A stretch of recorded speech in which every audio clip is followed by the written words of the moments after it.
കേരളത്തിലേക്കും ഇതര സംസ്ഥാനങ്ങളിലേക്കും MDMA മൊത്ത വിതരണം നടത്തുന്ന നൈജീരിയൻ സ്വദേശി പിടിയിലായി. നൈജീരിയൻ സ്വദേശി അഗ്ബഡോ സോളമനാണ് പിടിയിലായത്. ദില്ലിയിൽ നിന്നാണ് ഇരവിപുരം ASHOയുടെ നേതൃത്വത്തിലുള്ള സംഘം പ്രതിയെ പിടികൂടിയത്. ദിലീപ് ദേവസ്യ വിവരങ്ങൾ നൽകും. ദിലീപ്, ഇപ്പോൾ നൈജീരിയൻ സ്വദേശി പിടിയിലായിരിക്കുന്നു. ഇയാളുടെ പങ്ക് എന്താണെന്നാണ് ഇപ്പോൾ പോലീസ് പറയുന്നത്? സ്മൃതി, സംസ്ഥാനത്തേക്ക് നിരവധി തവണ ലഹരി എത്തിച്ച കേസിൽ പല യുവാക്കളും പിടിയിലായിരുന്നു. ഇതിൽ നിന്ന് കൊല്ലം ഇരവിപുരം സ്വദേശിയായ ഫൈസലും ഷിജുവും അസിം ഖാൻ എന്ന 3 പേർ പിടിയിലായത് ചോദ്യം ചെയ്തപ്പോഴാണ് ഇവർ ഡൽഹിയിൽ നിന്ന് ലഹരി വാങ്ങുന്നു എന്നുള്ള വിവരം ലഭിച്ചത്.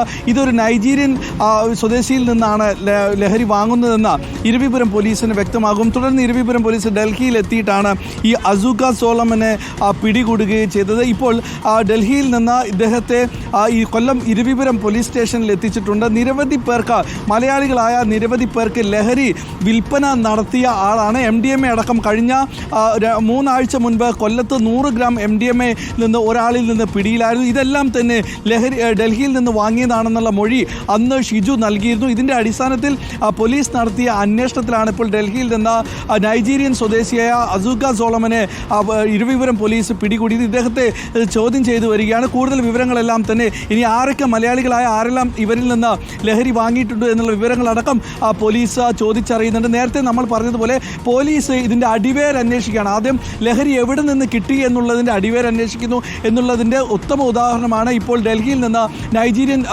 സ്വദേശിയെ പിടികൂടി. ഇനി ആരൊക്കെ വാങ്ങി എന്നുള്ള വിവരങ്ങളടക്കം ഇത് പോലീസ് തേടുന്നുണ്ട്. എല്ലാവരെയും വാങ്ങിയ എല്ലാവരും കർശന നടപടി ഉണ്ടാകുമെന്നും പോലീസ് അറിയിക്കുന്നുണ്ട്. സ്മൃതി, ശരി, ദിലീപ് ദേവസ്യാണ് വിവരങ്ങൾ നൽകിയത്.